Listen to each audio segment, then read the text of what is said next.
예, 오늘은 이제 욥기 이제 세 번째 오늘 마무리를 지으려고 하는데, 이제 우리가 욥기를 지금 두 시간 동안 좀 객관적인 부분들을 좀 다뤄왔는데요. 예, 오늘은 이제 그 좀 정리를 하면서 우리가 욥기를 읽어 나갈 때에 욥기에서 이제 좀 강조하고자 하는 중요한 주제들, 이런 것들을 조금 형성을 하고 이렇게 욥기를 읽으면 또 읽어 나가는 데 있어서 여러분들이 또 하나님으로부터 귀한 그런 좀 감동과 또 그런 영감들이 오리라고 이제 생각을 하면서 한 4가지 정도 욥기에 나타난 중요한 주제들을 좀 살펴보려고 합니다. 그 첫 번째가 뭐냐면은 이제 욥기를 통해서는 우리가 이렇게 신앙의 여정에서 전통과 경험을 잘 조화시켜야 한다라는 부분입니다. 우리가 일반적으로 이제 전통이라고 했을 때는 사람이 이렇게 살아가면서 이런 경험도 해보고 저런 경험도 해보면서 이렇게 하니까 참 뭔가 잘 되더라, 또 이렇게 하니까 참 좋더라, 이런 거는 사람은 그냥 쉽게 잊어버리지를 않습니다. 내가 어떤 경험을 해보고 일을 해봤을 때 이렇게 하니까 참 좋더라, 이거는 그것들을 축적을 하죠. 지혜를, 그런 삶을 살아가는 데 있어서 정말로 우리 인생에 있어서 도움이 될 만한 그런 지혜들은 그냥 쉽게 버리지 않고 축적을 하고, 그것을 또 자기 가족들에게도 알려주기도 하고, 또 자기에게 속한 공동체에 그걸 알려줘서 그것을 기반으로 살아가면 실수도 줄일 수도 있고, 그리고 우리가 고생하지 않아도 그런 축적된 지혜를 가지고 살아가게 되면은 일단 출발선상부터 달라질 수 있기 때문에 상당히 공동체를 지탱하고 또 많은 후손들에게도 도움이 되는 거죠. 그러니까 이런 거를 이제 살아가면서 경험된 것, 그 중에서 이 지혜가 축적이 된 것을 우리는 전통이라고 합니다. 그래서 그 전통은 그 사회가 좀 혼란스러울 때 좀 축을 잡아주기도 하고, 그 공동체를 또 잘 이렇게 유지시켜주는 아주 중요한 역할을 하는 것이 이제 전통입니다. 그러니까 욥기를 보면은 욥기에 있어서 전통이 뭐냐면은 바로 인과응보라고 하는 이제 전통입니다. 이것이 오랜 세월을 이제 거쳐오면서 이스라엘 백성들에게는 하나님의 말씀을 기반한 이 인과응보라고 하는 전통이 아주 삶에 있어서 중요한 전통으로 이렇게 자리를 잡았던 것으로 이제 보게 됩니다. 그래서 이 욥기에 보면은 특별히 욥의 그 세 친구들은 바로 이 인과응보라고 하는 전통의 일종의 수호자들, 그리고 그것을 가르치는 교사라고 할 수가 있겠습니다. 그래서 이제 욥이 어찌하든 이제 고난을 당한 이 상황에서 이 문제를 해결하기 위해서 그들이 찾아와서 이제 욥을 위로하고 격려하면서 결국은 욥에게 이 문제를 해결해 주기 위해서 이 인과응보라고 하는 전통의 틀을 계속해서 욥에게 이제 다양한 방식으로 이제 설명을 하고 또 설득을 하는 이런 과정들을 이제 우리가 보게 됩니다. 그런데 우리가 이제 욥기를 통해서 우리가 알 수 있는 것은 뭐냐면 이것으로 욥의 문제가 해결이 됐으면 괜찮은데 이 전통을 가지고는 욥이 직면한 이 고난의 문제를 해결할 수 없었다는 것이 하나의 큰 이게 이제 문제가 되는 것이죠. 그래서 결국은 이 전통을 가지고는 욥이 직면한 이 상황을 해결할 수 없는 이제 이 부분을 욥기를 통해서 이제 드러내는 것입니다. 물론 이 인과응보라고 하는 전통이 그러면은 욥의 문제를 해결하지 못해서 틀렸냐? 그렇게 절대 보시면 안 됩니다. 이건 하나의 그럼에도 불구하고 중요한 전통으로서 언제든지 적용될 수 있는 이제 그런 부분인데, 그러나 욥에게 있어서는 이 부분이 해결책이 되지 못했다라는 것입니다. 자, 그런 측면에서 욥기는 우리에게 있어서 전통에 대한 우리의 인식이 어떠해야 하는가라는 것을 우리에게 또 가르쳐 주는 겁니다. 그러니까 아무리 훌륭한 전통이고 아주 지혜가 축적된 것이라 할지라도 그것이 모든 세대와 모든 상황에 다 절대 진리처럼 적용될 수는 없다라고 하는 메시지가 이 욥기를 통해서 우리에게 던져주는 아주 중요한 메시지이다라는 것입니다. 그렇기 때문에 우리가 살아가면서 전혀 새로운 경험, 그리고 우리 의지와 상관없는 어떤 상황들, 시대적인 흐름들, 이런 부분들에 우리가 경험을 했을 때 과연 우리가 지금까지 붙들고 왔던 그 전통을 우리가 어떻게 여기에 대입을 시키고 적용을 시켜야 할 것인가 라고 하는 이 부분들에 있어서 상당히 지혜가 사실 필요하다라는 것입니다. 과거에 있어서 지금까지 우리 사회를, 공동체를 지탱해오고 내 삶을 지탱해 왔던 전통이라 하더라도 욥과 같은 이런 내 삶의 어떤 새로운 상황들과 이런 경험들이 찾아왔을 때 그것을 그냥 그대로 이렇게 대입을 시켜 가지고는 해결되지 않는 그런 한계들도 분명히 존재한다라는 것입니다. 그래서 이 전통은 그런 측면에서 봤을 때 열린 전통이 돼야 된다라는 것입니다. 그 전통을 그냥 고지그대로 끝까지 붙들고 이렇게 했을 때는 오히려 그 상황을 통해서 그 인생이 새롭게 열려지고 그 공동체가 새롭게 발돋움해가는 과정에 있어서 자칫 잘못하면 또 걸림돌이 될 수가 있다라는 이런 부분입니다. 그래서 우리의 이제 신앙과 또 우리들의 삶의 여정에 있어서 우리가 지금까지 쭉 해왔던 이 전통과 우리들에게 지금 직면했던 삶의 경험 사이에서 잘 조화를 이루는 이런 부분들이 굉장히 중요하다라는 것을 우리가 기억할 필요가 있습니다. 우리가 이제 특별히 이와 아울러서 우리가 이제 성경을 제가 이제 늘 우리 성도님들한테 강조하는 것이 뭐냐면 성경을 읽을 때 가장 위험한 성경 읽기는 문자적 읽기입니다.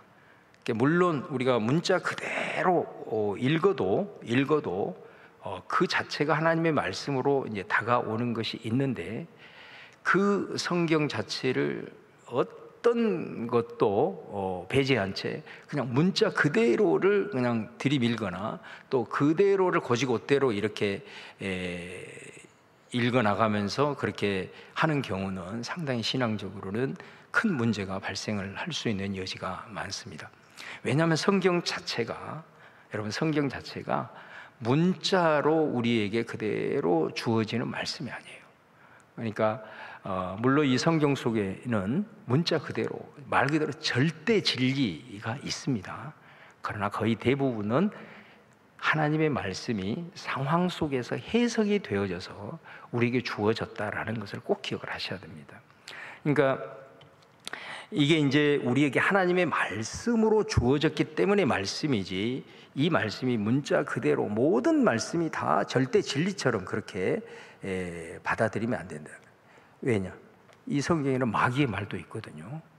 그렇기 때문에 이 성경은 우리에게 하나님의 말씀으로 주어졌지만 그 말씀은 해석된 말씀이다라는 것을 꼭 기억을 하셔야 돼요. 그러니까 예를 들면 이런 거죠. 우리가 복음서를 보면은 예수님께서 주신 말씀들이 있습니다. 그런데 예수님이 하신 말씀도 네 개 복음서를 쫙 펼쳐놓고 비교를 해보면 마태복음이 다르고 요한복음이 다르고 각자가 예수님이 하신 말씀 자체도 다르다 이 말이에요.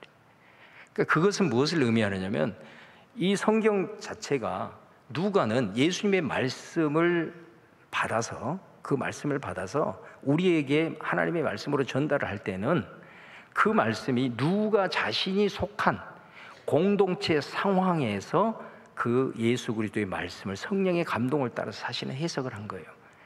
그래서 우리에게 주어진 말씀인 거예요. 또 마가가 처한 자신의 어떤 상황, 자기가 있는 공동체 상황, 그렇기 때문에 우리가 이제 같은 예수님의 말씀, 같은 예수님의 사건이라 할지라도 이렇게 마가복음이 던져주는 강조점이 다르고 요한복음이 던져주는 강조점이 다르다라고 하는 이제 이런 측면에서 봤을 때 우리가 이 말씀 자체를 바라봤을 때 그렇구나. 그래서 이제 우리가 항상 하나님의 말씀을 받을 때도 또 적용을 할 때도 그런 측면이 굉장히 중요한 겁니다. 문자 그대로 그렇게 하는 것이 아니라 왜 이 말씀이 이런 말씀으로 우리에게 주어졌을까? 그거는 반드시 그 삶의 배경이 전제가 되고 있다라는 것입니다. 그렇기 때문에 여러분들이 이런 말씀들을 이렇게 읽어 나갈 때 어떤 경우는 내가 살아가는 삶의 여정이 누가의 상황에 지금 내 상황이 더 맞을 수가 있는 거예요. 그러면은 그 누가복음의 를 통해서 던져주시는 그 예수님의 말씀이 나의 말씀으로 더 깊게 다가올 수도 있는 거고, 어떤 경우는 요한의 그 처했던 당시의 상황이 오히려 내 상황에 더 맞을 수 있었을 때는 요한복음을 통해서 주시는 그 예수님의 말씀이 내게 더 적용이 잘 될 수가 있다라는 그런 측면입니다. 그러니까 이제 여러분들이 제가 이 얘기를 하는 이유 중에 하나가 뭐냐면은, 우리가 하나님의 말씀을 받을 때도 항상 이 말씀을 어떤 문자적인 그대로 받기보다는 끊임없이 이 말씀을 통해서 내 지금 상황, 내가 지금 처해 있는 상황 속에서 이 말씀을 내가 어떻게 읽어야 될지를 사실은 굉장히 고민하면서 읽는 것이 굉장히 중요하다라는 부분을 이제 말씀드리고자 하는 것입니다. 그래서 사실은 설교도, 그래서 이제 저는 이렇게 설교를 하더라도 가능하면은 이렇게 그 말씀을 어찌하든 이렇게 풀어주려고, 그 말씀을 이렇게 풀어주려고 좀 나름대로 노력을 합니다. 그리고 그 말씀을 아주 세세한 것까지, 구체적인 것까지 이렇게 적용을 해서 이렇게 전달을 하는 것은 저는 지양을 하는 편입니다. 지향을 하는 게 아니라 지향하는 게. 그래서 저는 설교는 성도들에게 밥상을 차려주는 것이다. 설교는 절대로 성도들의 입에다가 밥을 떠먹여주는 것이 아니다라는 겁니다. 그러니까 하나님의 말씀을 밥상을 차려서 여러분에게 딱 던져주면 여러분들이 그 말씀을 받을 때에 그 말씀을 떠먹는 것은 여러분의 몫이어야 한다라는 것입니다. 예를 들어서 내가 A, B, C를 얘기를 했을 때 어떤 사람은 자기가 처한 상황이 있기 때문에 A라는 말씀이 자기에게 울림이 오는 경우도 있고, 어떤 사람은 C의 말씀이 오는 경우도 있고, 또 어떤 경우는 똑같은 A의 말씀이 왔더라도 자기 자신이 그 말씀으로 받을 때에는 다르게 적용할 수가 있다는 거예요. 그만큼 자신의 상황이 다르기 때문에. 그렇기 때문에 우리가 하나님의 말씀을 꼭 이렇게 볼 때는 내 상황, 그 다음에 성경을 읽더라도 그 문자 그대로가 아니라 이 말씀은 어떤 배경 속에서 우리에게 해석이 되어져서 주어진 말씀이구나. 이것을 여러분들이 꼭 기억을 하셔서 이렇게 문자적인 읽기를 지향하고, 가능하면은 이 말씀이 해석되어져서 우리에게 주어졌으므로 우리도 이 말씀을 이렇게 받고 우리가 묵상하며 읽으며 나갈 때 내 자신이 처한 그런 상황을 함께 고려하면서 나아가는 것이 중요하다라는 것입니다. 그러니까 이제 이게 이제 너무 문자적인 읽기를 성도들이 이렇게 많이 해버리면은 이게 상당히 그 공동체나 관계성에 있어서 문제가 많이 발생합니다. 그 사람의 상황은 전혀 알지 못한 채 내가 알고 있는 그것이 다인 것으로 생각하고 문자 그대로 막 들이밀면서 이렇게 하게 되면 욥의 세 친구들의 꼴이 될 수가 있다라는 부분인 거죠. 그래서 이런 부분 속에서 상대방이 지금 어떤 상황에 있는가, 어떤 그런 삶의 배경을 지금 갖고 있는가, 이런 것들을 좀 더 세심하게 보고 그런 부분들에 대해서 말씀을 나눌 때에도 자기에게 적용하는 것은 하나님과의 관계 속에서 우리가 쉽게 할 수 있지만, 특별히 다른 사람과의 관계 속에서 말씀을 권면하거나 또 말씀을 나눌 때는 상당히 이런 부분들은 좀 조심할 필요가 있다라는 부분입니다. 그래서 우리가 이제 오늘 말씀 속에서 욥기는 어찌하든 지금까지 이어왔던 전통, 그리고 욥이 지금 경험하고 있는 이 부분이 그 전통으로는 해결할 수 없는 그런 상황 속에서 우리가 가지고 있는 이 전통들을 지금 이 시대 속에서, 내 상황 속에서 어떻게 이것을 해야 될 것인가, 꼬지것대로 그냥 전통대로 아니면 문자대로 이렇게 하는 것이 아니라 그 부분에 좋은 조화를 잘 이루어 나가야 한다라는 거죠. 그런 측면에서 이제 두 번째로는, 그러면 전통과 경험의 조화를 위해서는 욥기에서 우리에게 도전하는 메시지가 뭐냐? 질문하라는 것입니다. 질문하라. 그러니까 욥기가 우리에게 주는 제가 이제 처음 말씀드릴 때도 우리가 욥기를 해석하는 전통적인 해석 방식이 뭐였느냐? 1장과 2장 그리고 마지막 42장에 나타나는, 이게 이제 산문체로 돼 있다 그랬어요. 이야기체로 돼 있어요. 그래서 이것 산문을 중심으로 이제 전체적으로 이해하는 전통적인 방식이 있습니다. 그러니까 이 산문 연결을 해보면 욥이 잘 살고 있다가 아주 순전한 신앙으로 하나님께 복을 받아 살고 있다가 뜻하지 않는 고난이 왔습니다. 그리고 나서 마지막 결과는 어땠느냐? 기존의 삶보다 더 많은 축복을 누리면서 해피엔딩으로 마무리되는 겁니다. 그러면 이 연결점에 있어서 중요한 주제가 뭐가 되느냐라는 것은 인내가 됩니다. 그러니까 내가 하나님 앞에 순전하게 살다가 복받고 살다가 엄청난 시련이 왔어.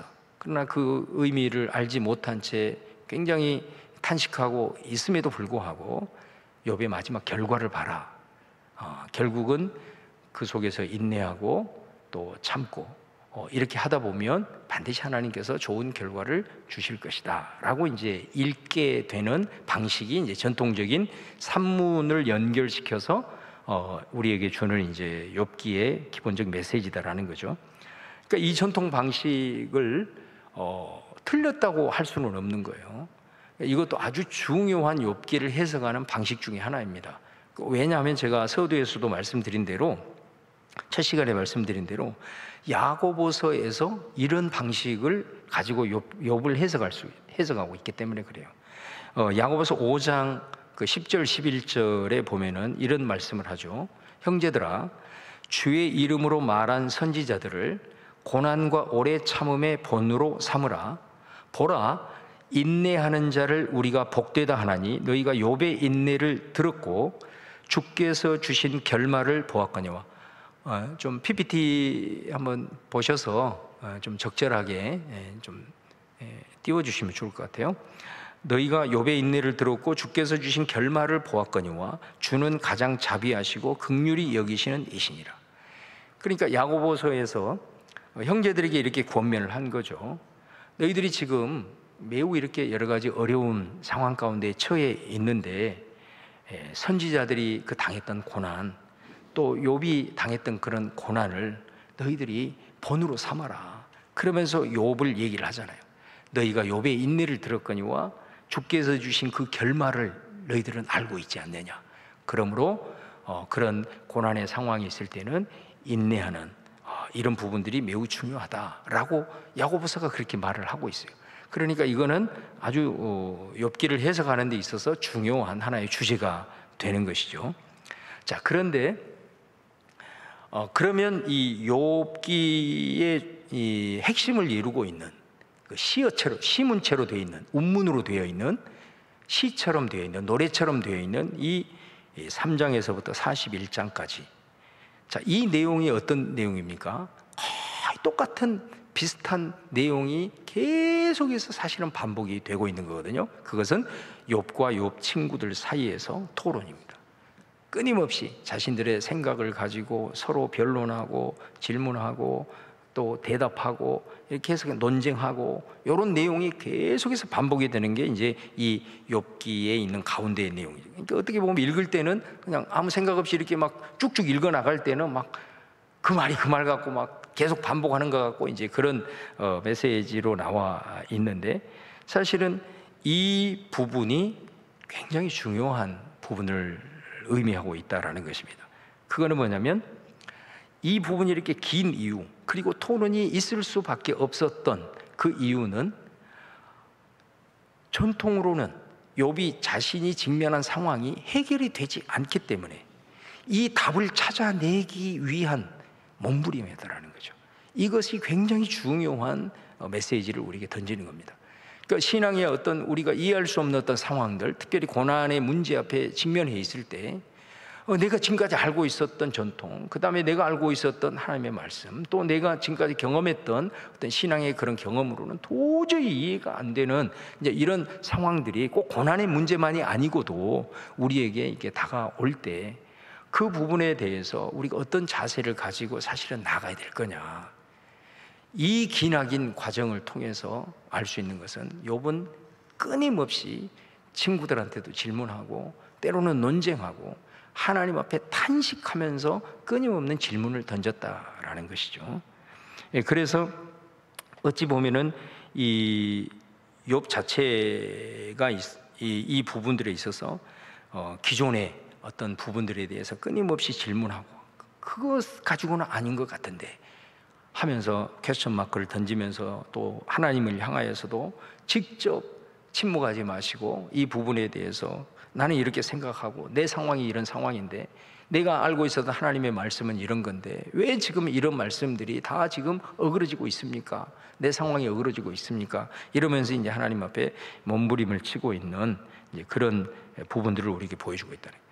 그러니까 우리가 사실은 말씀에 대해서 어떤 질문을 하는 것은 사실 굉장히 금기시 되어 왔던 것이 사실이지만은 그러나 우리가 하나님의 말씀을 읽거나 또 내가 어떤 상황이 찾아왔을 때 하나님 앞에 질문을 던지면서 나아가는 그런 신앙, 이것이 굉장히 욥기를 통해서 우리에게 중요하게 던져주는 메시지다라는 것입니다. 그러니까 우리가 사실 이렇게 질문을 이렇게 멈춰버리게 되면은 우리의 신앙은 상당히 추상적이 됩니다. 막연한 신앙이 될 가능성이 많습니다.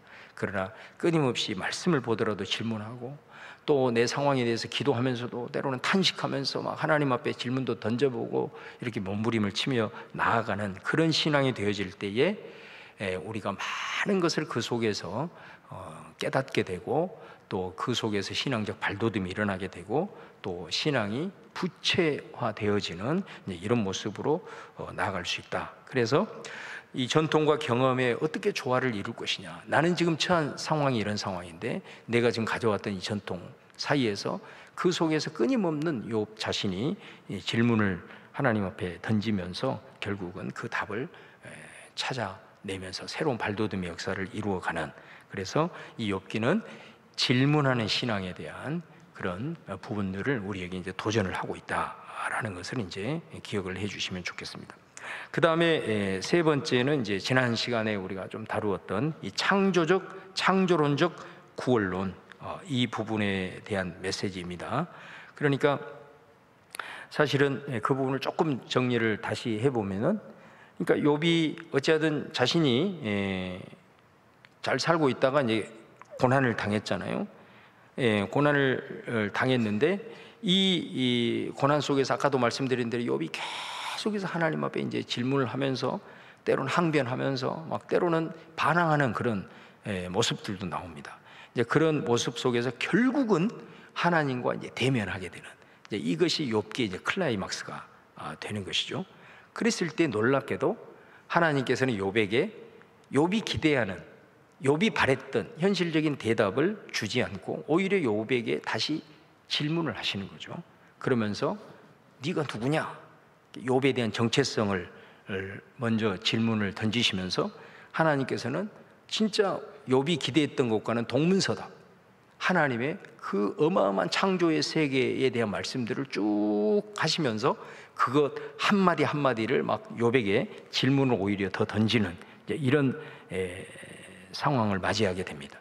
그러니까 이 부분을 통해서 욥은 어찌하든 지금 자기 자신이 처한 개인의 이 고난의 문제에 대한 이 해결을 하나님 앞에 찾기를 원했고 그렇게 찾기 위해서 지금까지 몸부림을 쳤는데 하나님과의 클라이막스, 이 대면을 통해서 이 욥은 하나님이 창조하신 그 큰 세계를 보게 되고, 그리고 자기만의 울타리를 뛰어넘는 하나님의 창조의 세계 속에서 하나님의 형상, 하나님의 대리자로서의 사명을 깨닫고 발돋움하는 모습을 보이고 있다는 것입니다. 그러니까 여러분, 이제 이런 관점에서 봤을 때 욥은 사실은 만약에 이 고난이 없었다고 한다면 그에게, 욥은 어떻게 보면 우리 보통 사람들이 그냥 살아왔던 자신만의 그 울타리를 두르는 게 있잖아요. 욥의 울타리가 뭡니까?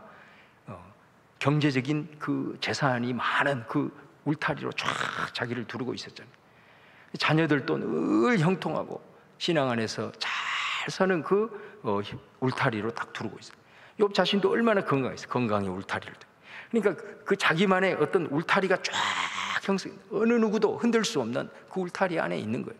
그러니까 오직 하나님 앞에 충성하고 또 하나님의 복 주고 이 울타리를 겹겹 쳐가면서 자신만의 바운더리에서 살아왔던 거죠. 그런데 여러분, 역설적이게도 이 고난을 통해서 욥의 그 울타리가 다 무너져 버렸단 말이에요. 고난을 통해서 자기 의지와 상관없이 어찌 보면 이게 하나님의 허락하에 이게 다 울타리가 무너진 거예요.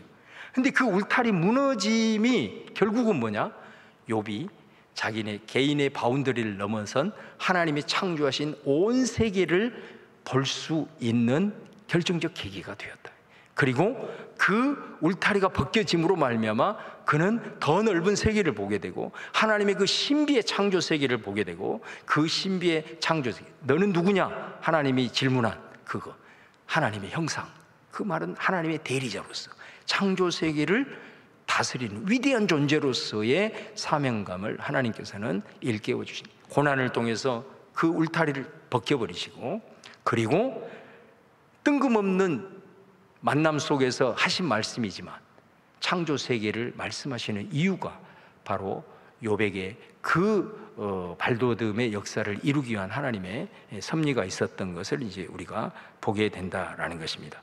그러므로 이 욥기를 통해서는 우리가 살아가면서 내가 이해할 수 없는 것이 고난이든 어떤 상황이든 간에 이런 상황이 왔을 때 뭐 욥은 이런 부분일 수 있지만은 그 속에서는 이제 큰 흐름 속에서 내가 정말로 하나님을 알고 찾고 많이 안다고 해도 그 하나님께서 나를 향한 그 신비의 하나님의 섭리는 우리가 다 알 수 없는 것이고, 그러나 그 속에서 하나님께서는 우리의 개인적인 울타리를 뛰어넘어 넓은 세계를 보게 하는 그런 하나님의 인도하심이 이 욥기를 통해서 우리에게 이제 보여주고 있는 것입니다.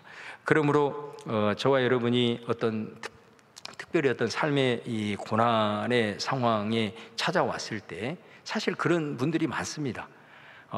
그냥 어떤 내 삶을 흔드는 그런 어떤 고난들, 또 육신의 질병들, 이런 것들이 오기 전까지는 그냥 온통 그냥 우리 가정 또 내 삶, 이 바운더리로 이렇게 살아오다가 정말로 쓰나미 같은 어떤 그런 삶의 문제 앞에 정말 내가 쓰러지는 그런 순간이었지만, 그 기회를 통해서 정말로 그 인식의 지평이 넓어지고 또 새로운 사명을 그 속에서 찾아가지고 정말 그 이전보다도 훨씬 더 넓게, 훨씬 더 높게 하나님 앞에 이렇게 쓰임받고 그 지평을 넓혀가는 분들도 얼마든지 우리 주변에 있는 것을 우리가 이제 볼 수가 있습니다.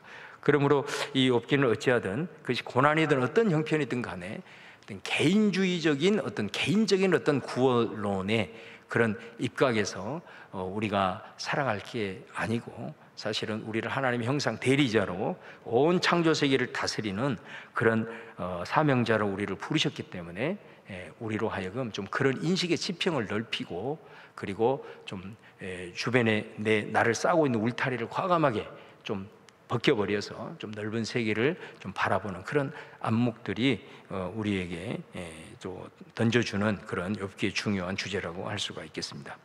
자, 그 다음에 이제 마지막으로 이 욥기는 이 신정론에 대한 부분을 말을 합니다. 그 신정론이라고 하는 것은 이제 신학적인 용어로 정말로 욥과 같은 그런 의인이 어떻게 이러한 고난을 당할 수 있느냐? 과연 하나님은 공의로우신 분이냐? 하나님의 의인은 어디 있느냐? 이런 질문을 던지는 것이 이제 신정론이라고 이렇게 부릅니다. 자, 이와 관련해 가지고 욥기는 우리에게 이 신정론과 관련해 가지고 이제 어쨌든 네 가지의 메시지를 던지고 있는데요. 자, 요것은 이제 따로 신정론과 관련해 가지고 첫 번째는 뭐냐면 거기 나와 있는 대로 보상 없는 신앙이 가능하다라는 메시지를 던지는 겁니다. 그러니까 이 말은 무슨 말이냐면 사탄이 그 욥을 참소를 할 때 뭐라고 참소를 합니까? 욥이 하나님 앞에 신실하고 이렇게 충성을 다하는 이유는 하나님이 그만큼 보상을 해주기 때문이다. 그만큼 하나님께서 지켜주시고 인도해 주시고 보호해 주시고 복을 주시기 때문에 욥이 그렇게 충성하는 거지. 그 보상을 멈춰봐라. 하나님 보상을 멈춰보세요. 그리고 그 축복을 한번 멈춰보세요. 그래도 욥이 하나님을 끝까지 그렇게 신실하게 충성을 하는지를 한번 보시라. 이게 이제 사탄의 참소였고, 이 상황 속에서 욥이 모든 그 하나님의 복이라고 여겨지는 것들이 전부 다 날아가지 않습니까? 자, 그랬을 때 욥이 우리에게 보여주는 것은 뭐냐? 하나님을 향해 입술로 범죄치 않고 하나님을 붙들고 있다는 거예요. 비록 자신이 생일을 저주하면서 막 탄식하면서 몸부림을 치고 있었지만은 그거는 완전히 하나님을 떠나는 그런 차원이 아니라 더 하나님의 뜻이 무엇인지 알고자 하는 욥의 몸부림이었던 것을 우리가 보게 됩니다. 그렇기 때문에 이 욥의 모습은 우리에게 어떤 모습을 보여주고 있느냐? 우리의 신앙의 동기가 하나님께서 우리에게 복을 주시고 번영을 주시기 때문에, 어떤 보상을 해 주시기 때문에 우리가 하나님을 믿고 하나님 앞에 흔들림 없는 신실함으로 나아가는 것이 아니라, 그런 보상이 없어도 하나님이 내게 복을 주지 않아도 상관없이 하나님의 주권을 인정하고 그분을 신뢰함이 가능하다라는 것을 욥기를 통해서 우리에게 보여준다라는 것입니다. 그러니까 사실은 이 욥기를 통해서 우리에게 신앙에 있어서 많은 것들을 생각하게 하고, 또 우리의 지금 일반적으로 생각하고 있었던 이런 부분들에 대해서 많은 도전을 주는 그런 메시지를 담고 있다. 그 다음에 두 번째가 뭐냐면 이유 없는 고난이 가능하다라는 것입니다. 다시 말하면 이 욥기는 그 친구들에 의해서 모든 고난은 어찌하든 네가 원인 제공이 너한테 있다, 그것이 죄가 됐든 뭔가가 있기 때문에 너에게 이런 고난이 온 것이다 라고 하는 걸 이제 이 욥의 세 친구들이 강조를 하는 것 아니겠습니까? 그것이 이제 우리가 잘 아는 인과응보의 모습인 거죠. 그러나 우리가 1장에서 이미 살펴보았듯이 이거는 사실은 욥의 어떤 죄악의 결과라기보다는 이게 하나님의 참소였고, 그리고 욥기 전체를 읽어봤을 때 이거는 욥의 신앙과 삶을 정말로 발돋움시키고 성숙시키고자 하는 그 연단이 하나님의 섭리 가운데 있었다라는 것을 우리에게 이제 보여주는 거죠.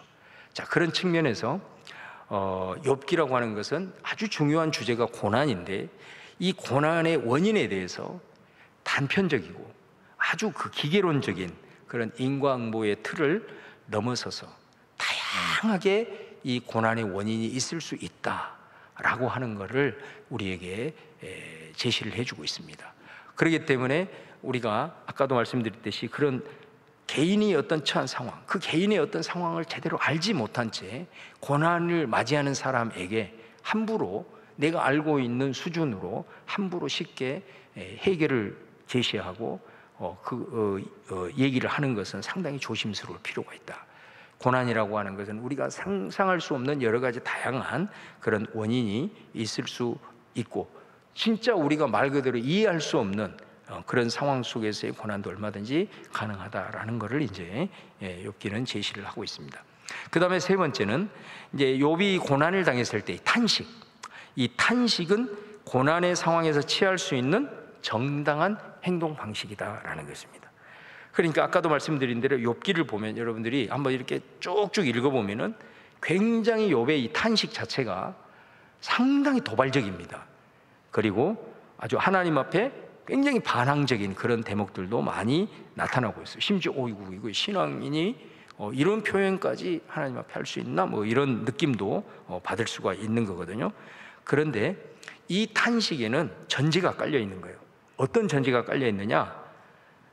그럼에도 불구하고 욥은 이런 탄식을 할 수 있었던 것은 내 모든 상황이 하나님의 큰 통치 아래에 있고, 그리고 나는 그 속에 존재한다라고 하는 기본적 신앙이 이 탄식 속에는 깔려 있는 것입니다.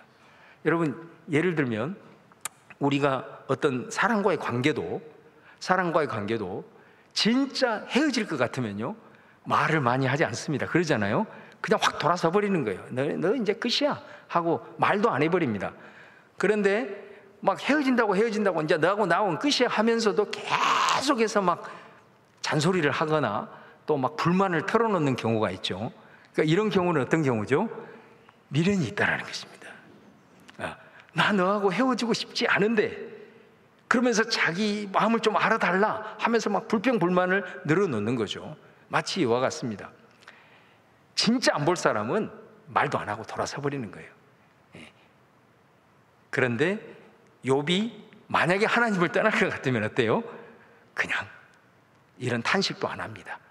근데 하나님 앞에 이렇게 탄식을 한다라는 것은, 반응을 한다라는 것은 그 기본 전제 안에, 그럼에도 불구하고 하나님의 이 모든 것들이 하나님의 주권 아래에 있다라고 하는 기본적인 믿음의 자세가 깔려 있기 때문에 탄식도 하는 것입니다. 그래서 우리가 신앙생활을 하면서 정말로 내 인간의 어떤 한계, 가지고 있는 내 어떤 지력, 인식력, 이런 것들을 가지고는 이해할 수 없는 그 부분들이 너무나도 많습니다. 우리 그랬을 때는 내가 감히 어떻게 하나님 앞에 탄식해, 뭐 그런 그러기보다는 정말 내 솔직한 마음을 하나님 앞에 이렇게 털어놓으면서, 아프면 아프다고 얘기를 하고, 슬프면 슬프다고 얘기를 하고, 화나면 화난다고 하나님 앞에 그렇게 하는 것은 고난당하는 자의, 그건 비신앙적이거나 신앙이 약한 것이 아니라 그건 정당한 방식이다라는 것을 특별히 욥기를 통해서 이 욥이 물론 이제